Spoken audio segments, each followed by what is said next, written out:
This audio is brought to you by Muslim Central. Please consider donating to help cover our running costs and future projects by visiting www.muslimcentral.com/donate. This begins CD number 4. Bismillahir Rahmanir Rahim. Alhamdulillahi Rabbil Alameen. Wassalatu wassalamu ala Rasulillah wa ala alihi wa sahbihi ajma'een. What we want to talk about today, what we want to talk about in this session are the adornments, the qualitative attributes of God, which were called in Arabic al-ma'ani, the qualities, or the meanings, the attributes. We said that traditional Islamic theology regarded it an obligation that Muslims understand about their Lord 13 attributes. Let's just review that before we start. The self attribute is existence, necessary existence, not possible existence, necessary existence, existence which is utterly different from the existence of anything in creation, which is the root of all existence. All other existence is impossible, inconceivable, without that pre-eternal, that pre-existent being of God. Then there are the 5 negating attributes, which, as Imam Hamza said, are called negating because they deny certain things about God. He does not have certain traits. The first of the negating attributes is pre-existence, meaning he has no beginning. So when we interpret it, it is negative, no beginning. What is the second? Sempiternity or eternity, eternal life, al-baqa in Arabic, meaning that he has no end. So that's no end, no beginning, no end. Next comes dissimilarity, which in Arabic is al-mukhalafa lil-ghayr. Or they call it al-mughayara, because God is absolutely other, with a capital O. He is not like anything in creation, totally other.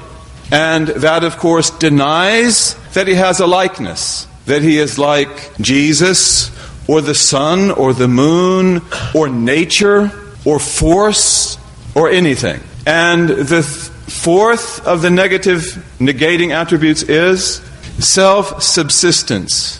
Self-subsistence, that he al-qiyamu bin-nafs, that he exists and subsists in and of himself. He needs no helper. So it negates need. He has no need. And he who has no need of anything, no need of time, no need of place, no need of a body, no need of instruments, no need of ears to hear or eyes to see, is utterly bounteous. So, out of self-sufficiency, which is regarded to be the greatest of the divine attributes, because it's the most telling of the divine attributes. If you have self-sufficiency, then you can give everything. You can create in an instant. You can change creation in an instant.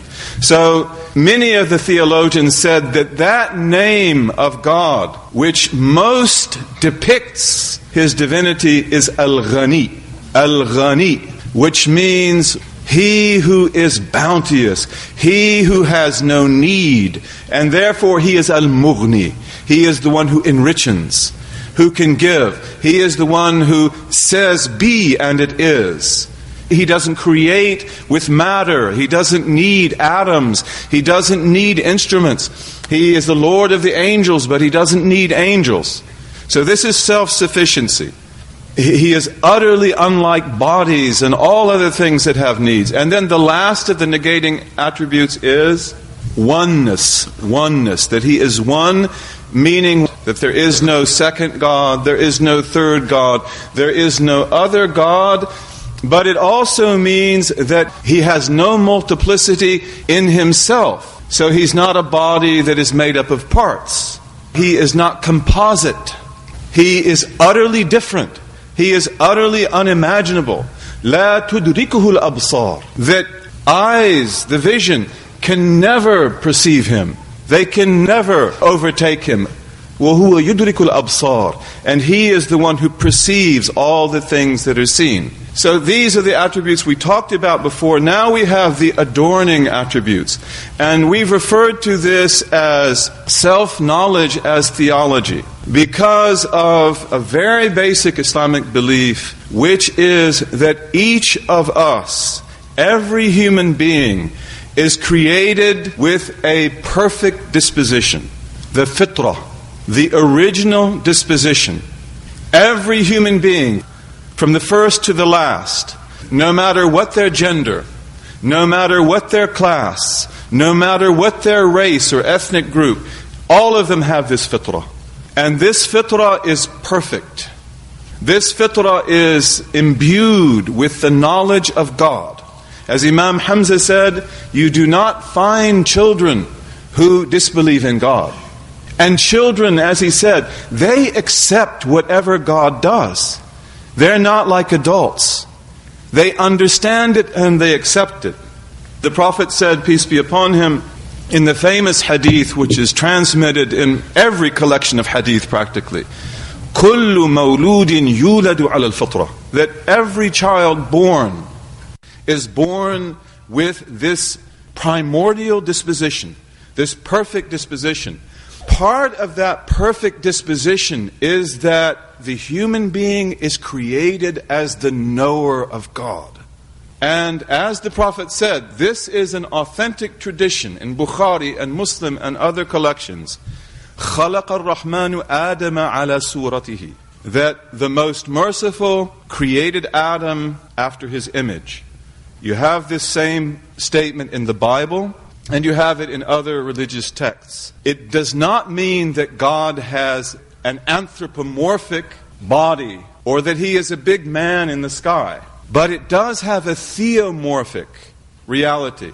Namely, that in us are all of the qualities that we need to understand the lordly attributes and to be the vicegerents of God on earth.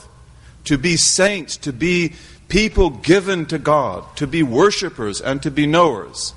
And these lordly attributes are called the lordly attributes of man and God because they are shared names.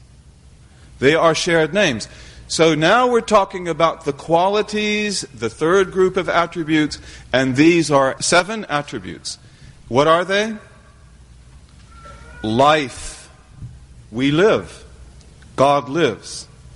And knowledge. We know, and He has perfect knowledge. Speech. We speak, and speech is essential to our anthropology. And He also speaks. After speech comes will. Irada. Fa'alun lima yurid. He is the active doer of whatever He wills. So He has will and power, qudrah. And then we have, after that, seeing and hearing. Now, whenever we understand these 7 attributes, we must understand them within the balance of the negating attributes. That every one of them is pre-existent and eternal. That every one of them is dissimilar. So His life is not like our life. His speech is not like ours. His hearing is not like ours. He hears without organs. He hears colors. He hears tastes. He hears everything that exists. His qualities are self-sufficient. They don't need anything. They don't need instruments. He doesn't need a computer to know. They don't need time and place. And then they are one. They are one. No other being shares them. They are uniquely His own. Yet we, the vicegerents of God on earth, the sons and daughters of Adam, we are created in the image of the Most Merciful. And many of our great scholars said, what does this mean? It means that we have life, knowledge, speech, will, free will, power, hearing and seeing. Then we go further, because as we mentioned before, one of the great treasures of Islam is that we have over 150 authentic names of God, which are tawqifi, meaning that they are not rational names that we came up with rationally. They are prophetic names that are established by prophecy. They are God's names by which He has known Himself from pre-eternity. So this enables us to understand our Creator perfectly through worship and self-purification and activity. But also it is self-knowledge, because of the fact that to know ourselves and to perfect ourselves and to become human is also to become perfect knowers of our Lord. Let us now look at these attributes in some detail. First of all, I want to point out that in Islamic theology, when they speak about life, knowledge, speech, and the other attributes, they always point out that just as we affirm these, so also must we reject all contraries and opposites. So there's also the negative side to this. And we mentioned before that there are some things that you are obliged to believe. You have to believe. It's wajib. And there's some things that you must reject. And this is a good example.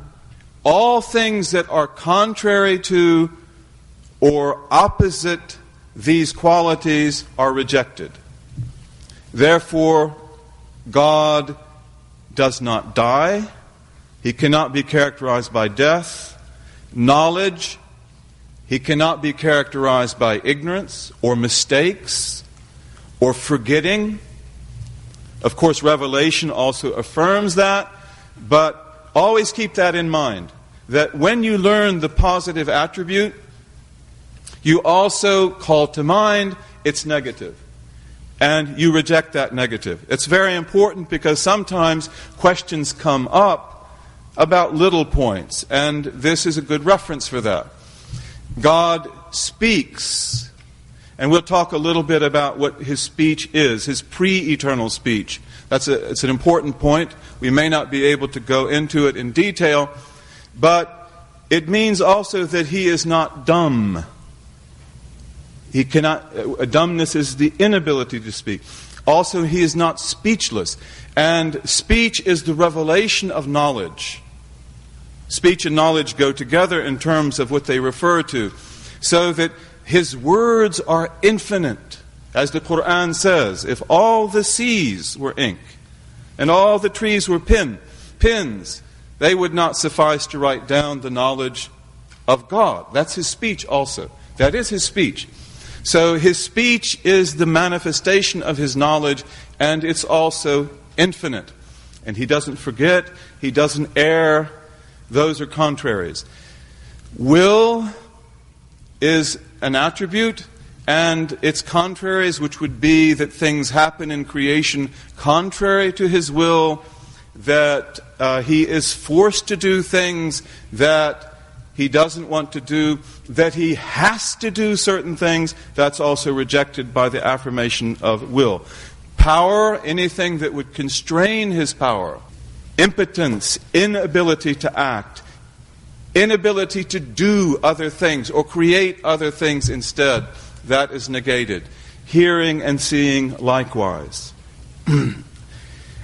We can break these 7 qualities into the quality of sufficient cause, qualities of omniscience, infinite knowledge, qualities of creation, and into qualities of omnipresence, of perception of everything that exists. I'll explain more what that means as we go through it. The first of the attributes is the attribute or the quality of sufficient cause, meaning that God, Allah, is indeed the sufficient cause for all creation and for the adornment of all of His attributes.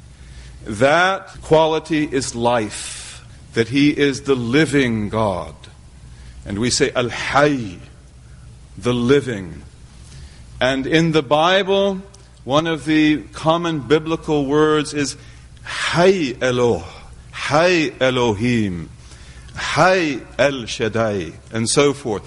God lives. God is all powerful. So the living God is also very common in the biblical tradition.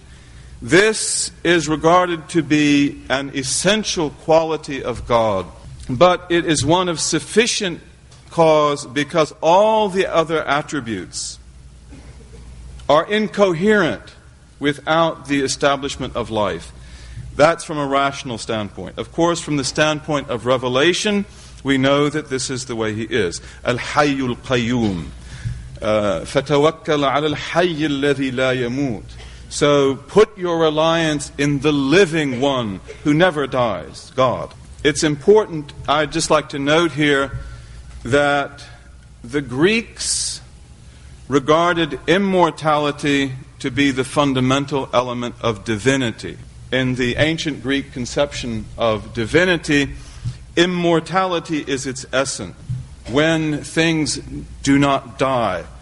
And as I mentioned a few minutes ago, in Islamic theology, immortality is not regarded to be the essence of divinity. It's one of the qualities of divinity, but the essence of divinity is self-sufficiency.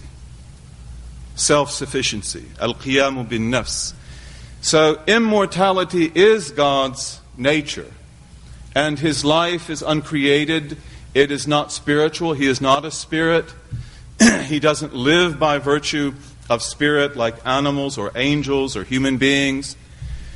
But immortality is the quality of other beings as well. Except that it's immortality from nothingness to eternity. And this is also your quality, because of the fact that although there was a time when you were not, and then you came into existence, and you will die, you will be resurrected, and you will live forever. You will be immortal in heaven, insha'Allah, all of us, or even in hell for a time, and then heaven. So He who is eternal and all-powerful, He can make things live forever. Therefore, immortality is not an essential attribute of divinity, but it is one of the qualities of divinity. Imam al-Ghazali refers to God as the ever-living, the supreme actor. And he points out that life is that quality which implies supreme consciousness and perception in the case of God. So therefore all the other qualities that we will talk about, knowledge, speech, and so forth, they require this quality logically, even though all of them are independent of each other in reality. We go now to qualities of omniscience, qualities of infinite knowledge. And these are two. Again, to repeat myself from this morning, the attributes of God are infinite. They're not 13. The ones that are required of us are 13. But His attributes are infinite. As our theologians would say, La ya'lamu Allah illa Allah. That none knows God as He is in Himself but God. He is infinite, and His greatest knowledge is His knowledge of Himself. His greatest vision is His seeing of Himself. His greatest hearing is His hearing of His own speech. He is the great Lord, the eternal Lord. But knowledge and speech are the two attributes of omniscience. In our theological conception, knowledge and speech are very similar. Knowledge pertains to everything that is, everything that has been, everything that will be, everything that is necessary, everything that is inconceivable, everything that is possible. It is infinite knowledge. And His knowledge of everything in creation, from the furthest galaxies to the smallest atoms, and from, as the Prophet in one of the hadith speaks of, the crawling of the ant over the black rock in night, He knows that, He hears that, He sees it, from His seeing that and knowing that to the mysteries of the black holes of the universe, or dark matter, or whatever it is. That vast universe of you and your thoughts, your inner and your outward, He knows all of that, yet that is a drop in the ocean of His knowledge. Because for everything that exists, and every dimension of everything that exists, there is an infinite set of alternative possibility. And so therefore, in affirming His knowledge, we also affirm that He knows all of those, which is very important when we come to talk about creation. And we'll talk about that in a moment. So infinite knowledge then takes in all of that. And there are many, many words in Arabic, that many names of knowledge. Al-Alim, the omniscient, the all-knowing. Al-Hakim, the all-wise. Alim al-Shahada, knower of the seen. Allam al-Ghuyub, the all-knower of the unseen. Al-Khabir, the all-cognizant, who knows everything in detail. Al-Shaheed, the witness, the omnipresent, omniscient. Al-Latif, the subtle, the knower of subtleties, who knows, as they say when they explain this, how the fetus in the womb goes through its stages, that subtle knowledge. Who knows how the coal transforms into a diamond in the coal bed. Who knows how the piece of sand transforms into a pearl in the oyster shell. Who knows how the honey is formulated in the stomach of the bee. That is Al-Latif, the knower of subtleties. Al-Hafiz, the preserver, the heedful one, and only He who knows can preserve. Al-Hafiz, the keeper. Al-Muhit, the omniscient, the encompasser, the holder of encompassing knowledge. Al-Wasi', the vast in knowledge and power. Al-Muhsi, the enumerator, and so forth. Beautiful names. And these are the names, as Allah says in the Quran, Lillahi al-asma'ul husna. God has the most beautiful names. Fad'uuhu biha. So call upon Him by those names, but also know Him by those names. Contemplate Him by those names. It's one of the greatest acts of worship. Knowledge in Islamic theology manifests. And so when you ask the theologian, well, what is knowledge for God? I know what it is for me, how hard it is to get and easy to lose. But they say that divine knowledge, of course, is not learned. You cannot increase His knowledge, it's already perfect. But His knowledge manifests. It shows things to be as they are, eternally. From beginning to end. From what will be to what will not be. What could have been, star worlds, and never was. All of that is in His knowledge. Nothing is new to Him. Nothing is unknown to Him. But knowledge makes it manifest. Speech, the pre-existent speech of God, the tablets, as you know, they map out everything in creation that will be, from beginning to end. That's the speech of God. It's created speech. But His uncreated speech, which is His attribute, it has that quality, and the speech speaks of everything in His knowledge.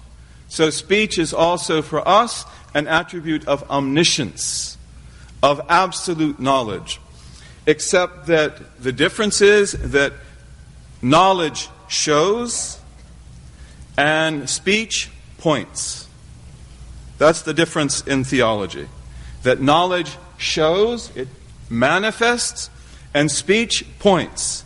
Speech demonstrates. Speech tells you about what is known. Again, his speech is like his knowledge.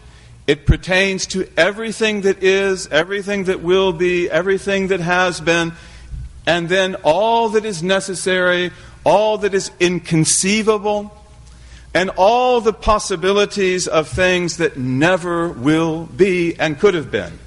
As we said before, that is the infinite category.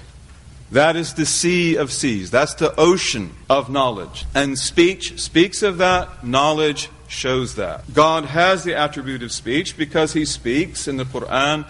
He speaks of Himself as speaking. He reveals His word. There is not a name of God that we know which is al-mutakallim. In other languages you do have words like this that may be divine words, but we won't go into that now because of the time. But Al-Qadi is one of the names of God in Hadith, meaning He whose judgment sticks. Al-Hasib, the judge. Al-Adl, justice. Al-Mu'min, the giver of security or peace or safety, the granter of faith. Al-Bayhaqi, who wrote one of the beautiful books of the attributes of God, he says about Al-Mu'min that he speaks the truth and fulfills the promises he makes. So Al-Mu'min implies speech. As-Sadiq is another one of the names of God, the speaker of truth in Hadith. It's not in the Quran, but it's in Hadith. And Al-Bayhaqi says that it is taken from verses such as the verse in the Quran, who is more truthful in speech than God? He is the Lord of truth and truthfulness. He informs His servant of what will enable him to win God's pleasure and divert His wrath, and so forth. One of the questions in Islamic history, as many of you know, if not all, was the issue about the Quran being created. And I think that for most of us, including myself, when we first encounter that issue, we wonder that why in the world did they talk about this? Of all the things to discuss. Actually, it's an extremely important issue. And without going into it, the position of the theologians was that God's revelation to prophets, the Quran, the Torah, the Gospel of Jesus, the revelations of Abraham, the Psalms of David, the revelations of God to His prophet, that they were the revealed Word of God, without any question. And God has the attribute of pre-existent speech, which is uncreated. Therefore, how does that pre-existent speech relate to the speech that He revealed to His prophets? And especially to the Quran, the last revelation. And in a nutshell, the position was that the revealed words of God, the Quran and the other books in their pristine form, if they're not tampered with or changed, that their words are created. The Arabic of the Quran is created. The syntax is created. The paper of the book is obviously created. The pronounced word is created because the pre-existent speech of God, it doesn't have letters. It doesn't have parts. It's not Arabic, it's not Syriac, it's not Hebrew, it's not Sanskrit, it's not sound. It is a pre-existent speech which is unlike anything spoken, that points to realities, just like knowledge shows them for what they are. And the revealed works are created. The revelation is the creation of speech. in the particular form that it will be said. But that creation is perfect, so that the letters of the Quran perfectly mirror the image of uncreated speech. And for that reason, the Sunni theologians refuse to allow it to be said that the Quran was created, even though they knew very well that it is both created and uncreated. It has a created aspect, which is its Arabic idiom, the actual words and verses, but that created speech of the Quran perfectly mirrors the uncreated speech of God. And for that reason, the meanings of the Quran are infinite. And for that reason, the words of the Quran are blessed and untranslatable. We can, of course, produce a beautiful translation, and we have to do that, but it could never substitute for the original. In the original, the words, the letters have meaning, the words have meaning, and the more that you repeat it, the more that you get.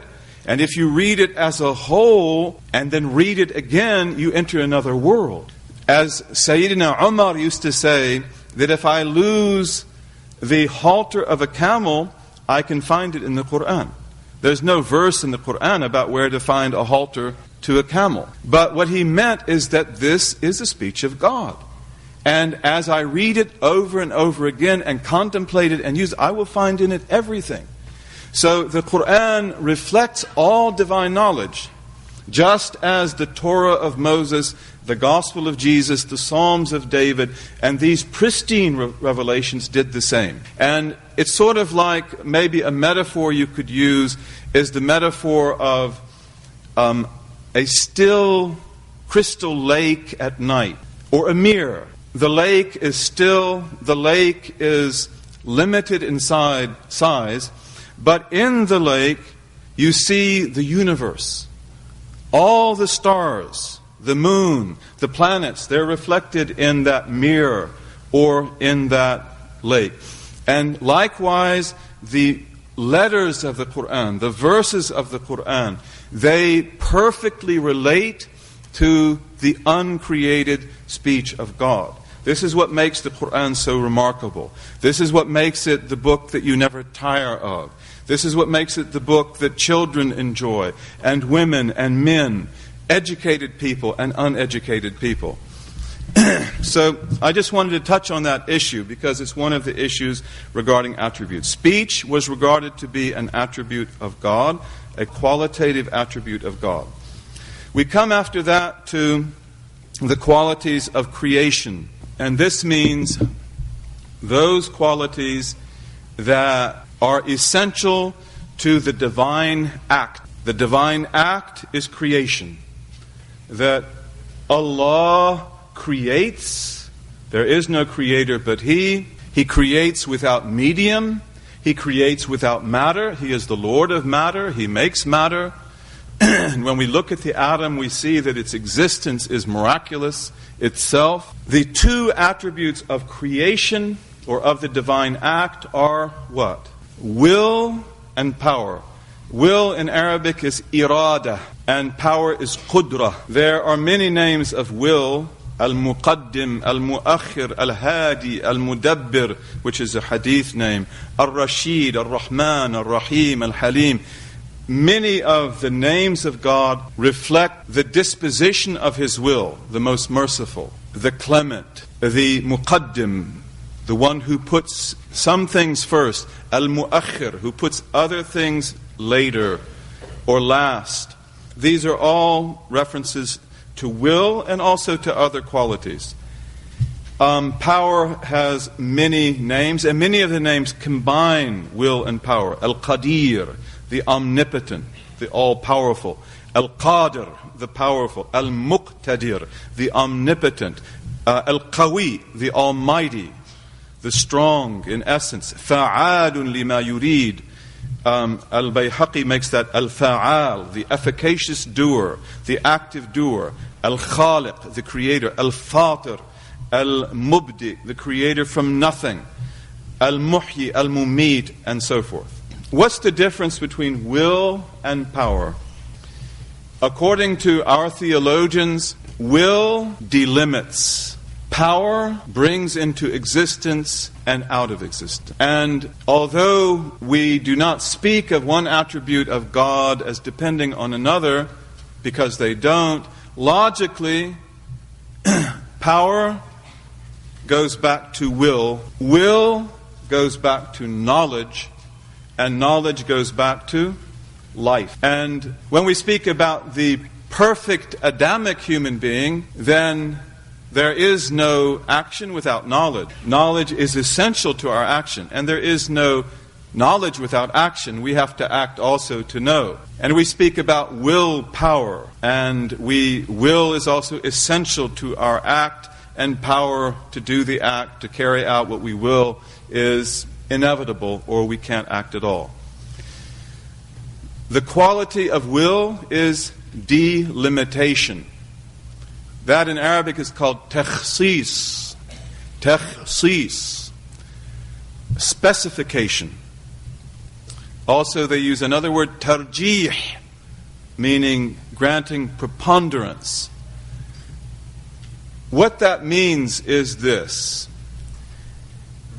that if we take any thing that exists, like let's say a glass of water, the existence of this thing that exists in space and time is temporal. It exists in space and time. Is its existence necessary? No. If it were necessary, it would be perfect, unchanging, self-sufficient. It would be our God. Is it inconceivable or impossible? No, because here it is. So this kind of existence, which is the existence of the cup of water, we call that possible existence. Possible existence. Meaning that just as it's possible for this cup to exist, and in fact it does, by virtue of divine will and power, so it's also possible that I drop it and break it, or that it's broken and thrown out in the garbage and crushed and ceases to exist. So existence and non-existence are both possible for this cup. And every attribute that relates to it belongs to an infinite series of alternatives. So if the water is this high, it could be this high or this high. It could overflow, it could be empty. Instead of being clear, it could be opaque. Instead of being opaque, it could be blue. So the possibilities that pertain to everything in possible being, which is creation, are what? Infinite. Infinite. They're not a billion or a trillion. They are infinite possibilities. That's very important. This is why Imam Hamza said that when they asked him to compare the frog to the spaceship, Islamic theology helps out. Because you're tuned in to these kind of things, that all things temporal, they share a lot in common. One of them is infinite possibility. So, does this cup exist by chance? Again, that's another issue. This is one of the proofs of God in Islamic theory.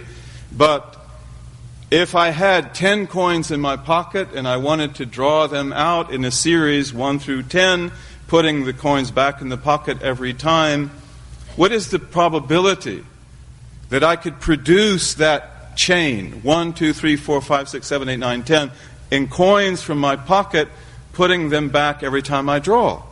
1 over 10 billion.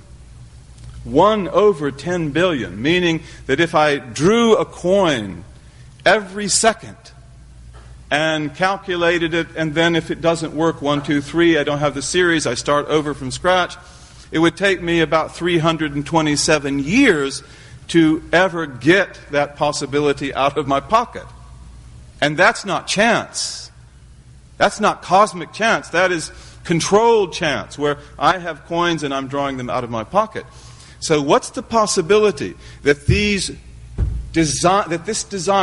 perfect attributes in this cup, these beautiful attributes, just convened by chance in the world? It's impossible. It is impossible. This is one of the things that we're asked to contemplate on in the creation of heavens and the earth.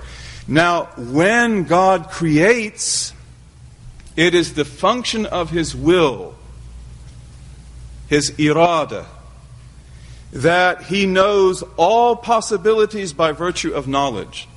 His infinite knowledge knows every possibility that pertains to this cup, every possibility that pertains to you, to where you live, who you are, how you dress, how you eat, whatever is around you in the world. All of those infinite possibilities are known. And will delimits.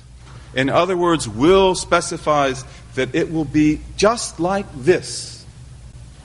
It will be this cup in this time, in this place, in this hand, with this much water. That is will. Will delimits. It rules out from the sea of infinite knowledge and infinite possibilities.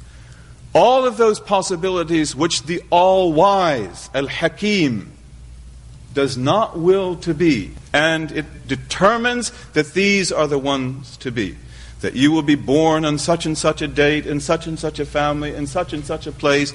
That you will come to Chicago on this day and sit there and not there, and wear these clothes and not those. That's will. Will specifies. It designates. It delimits. But it doesn't create. Power then creates.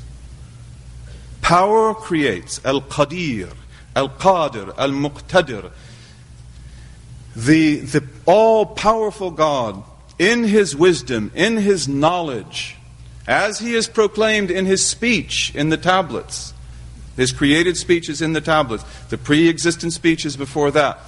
He wills that this thing shall be this way, and power is that quality of God which brings it into existence in exactly the way that it was willed to be. So that here it is on the rostrum at this hour, this second, this time, with these qualities, everything preceding it, that preceded it, everything that follows it, follows it. Power, therefore, has the quality of bringing into existence and taking out of existence. And here, when we speak about bringing into existence and taking out of existence, we usually think of that in terms of being and nothingness of substance. So that bringing the cup into existence is to make the cup exist. And to make it not exist is to destroy it. But it also pertains to all the qualities, all the accidents, all the attributes of the cup and what's in it. Those are also created. That's also part of the divine will. So, will and power, therefore, are the attributes of creation. All creation go back to will and power. And all of that goes back to knowledge of all things possible, all things necessary, all things inconceivable, and divine wisdom that certain things will be and other things will not be. Finally, there are the qualities of omnipresence. And I use that word because it's part of the theological vocabulary of the West. And when we say that God is omnipresent, we mean by that not that He is physically in every place or that He is inside of things, but we mean by that He perceives all that exists. He sees all that exists. He hears all that exists. He knows all that exists. And often when the references to omnipresence come in the Quran, the commentators will say He is in all places in His knowledge, or they will use another expression like that. But seeing and hearing are attributes of the divine presence, and they relate to all that exists. Knowledge and speech relate to everything impossible, everything possible, everything necessary, everything that exists and does not exist. Will and power are attributes of creation. They create the possible world. In the case of hearing and seeing, they are the attributes that speak of God's perfect perception of the world that exists, the world of particulars, the world of sounds and movements and colors and tastes. And again, these are pre-existent attributes. They have no beginning. And the most beautiful and majestic of all that God sees and hears is what? His essence and His qualities. And then also His act, meaning creation. So He sees His essence, He sees His sifat, His attributes, He hears them, He perceives them, and then He also perfectly witnesses His act that brings everything into creation, from the furthest galaxy to the smallest atom, from the least of human beings to the greatest of human beings. Again, these qualities are dissimilar, and they are self-sufficient. They are not like our seeing, our hearing. We can only see very little, as Imam Hamza pointed out. As I look at you right now with relatively good senses, I can only see 5% of what is in front of me. Of all the sensations that are given, if I am attentive, I can pick up 5% of what is visible. Nothing, and if one person is in front of another, I can't see the one behind them. I can hear you if you speak loudly. I can't hear you if you speak in a hushed voice, or if you're behind the wall. I have to have ears, I have to have eyes, there has to be color, there has to be a certain type of sound wave that is made. Seeing and hearing for God are not like that. He sees everything that exists. He sees Himself, His attributes, His act. He sees the angels. He sees the unseen. He sees colors, darkness and light. He sees sounds. He sees tastes. He sees everything that exists. Things that we perceive through our senses, or that other animals that have greater senses than we perceive through their senses. All of those are seen, and all of those also are heard.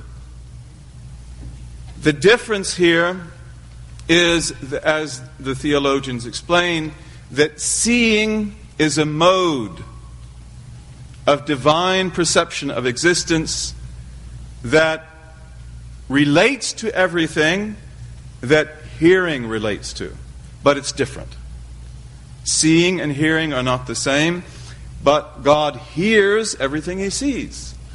So He hears colors, He hears bodies, He hears shapes, He hears light and darkness, He hears sounds, all sounds, no matter how minute, no matter how mixed, far away or close. He hears tastes, He hears smells, He hears everything that exists. These then are the 13 attributes, and they constitute the definition of the God whom we worship. Islamic theology, Islamic law regarded it to be the first requirement of a Muslim to learn to know his Creator, her Creator. And many of them held that that meant that you need to understand at least these 13 attributes: necessary existence, pre-existence, sempiternity, eternity, dissimilarity, self-sufficiency, oneness.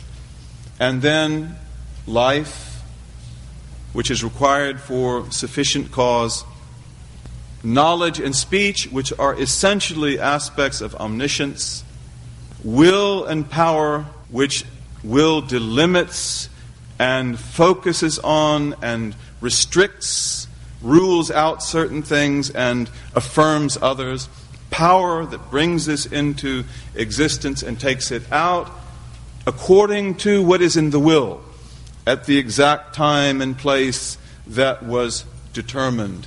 And then he hears and he sees.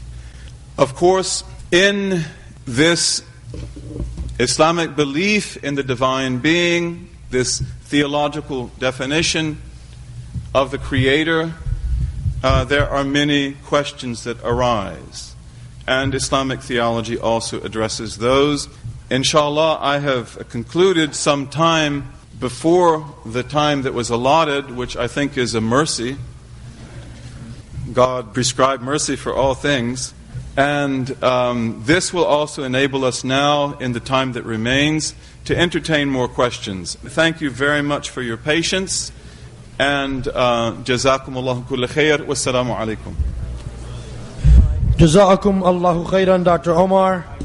May Allah reward you with all the best for that extremely enlightening, detailed, and very articulate presentation of material that is obviously abstract in nature.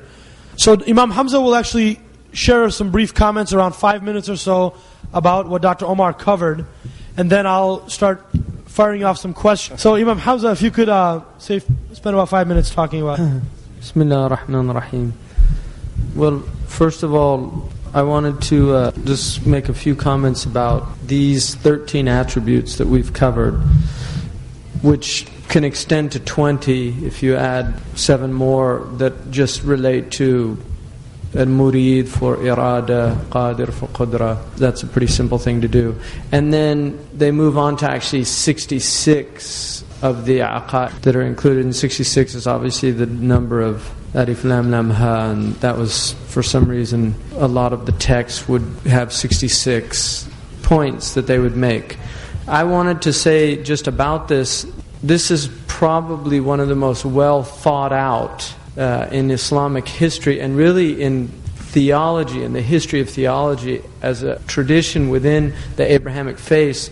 This is probably the most sophisticated creed, and if you actually get into what they call the mutawwalat, which are the books that go into great detail about this, what you realize is that this is not an arbitrary number, nor are these attributes arbitrary. All of the 99 names, for instance, can be fit into one of these attributes. In other words, Qadi Abu Bakr mentions 121 names, Dr. Omar mentions 150 confirmed names coming out of the hadith. I think there's 121 in the Quran, and then you add to that like Hannan and Mannan. There's other ones that come out of the ahadith, that we have 150 Tawqifiyya. All of those names can go back to one of these names.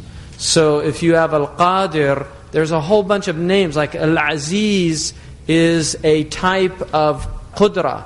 The Izzah goes back to Al-Qadir. Al-Wajid, Al-Ghani. All of these names go back to that basic attribute. So what we're being taught is what are the essential qualities that we believe are necessary, and it is inconceivable that our God would not have those qualities, and they are all taken from proofs from the Quran and from the Sunnah. In ethics, they have the 4 cardinal virtues, and those virtues, which are the moral virtues, every virtue that we can name can be identified in one of those 4 cardinal virtues. So generosity is not a primary virtue, it's actually a branch of courage. Because people that are generous are courageous with their wealth, and they overcome their fear of poverty and their fear of loss by giving out. In the same way that you can do that with the cardinal virtues, you can also do these with these divine attributes, that every attribute you can think of God is subsumed in these rubrics.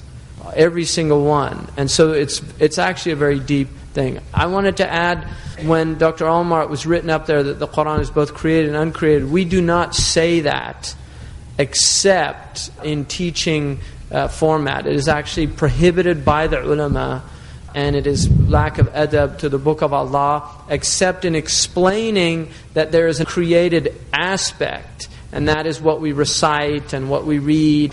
But we still understand that the Quran, and we say Al-Quran, Kalamullah, Ghayru Makhluq. The Quran is the word, the speech of Allah, and it is uncreated, and we believe that.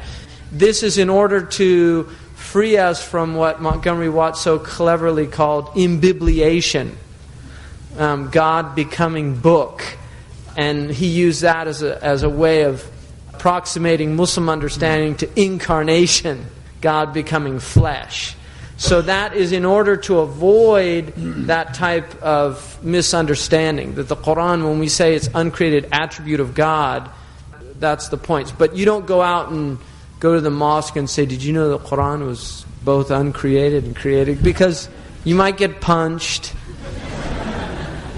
And there's no point in going into these. These are not points that we should even be talking about, other than for ta'aleem, in order that you don't get confused, because a lot of Muslims have never understood that. What do we mean by that? And so what Dr. Omar did is he clarified what the traditional position is, and that is the Sunni position that is agreed upon by the overwhelming majority of Sunni scholars. Jazakumullah khair. This completes CD number 4.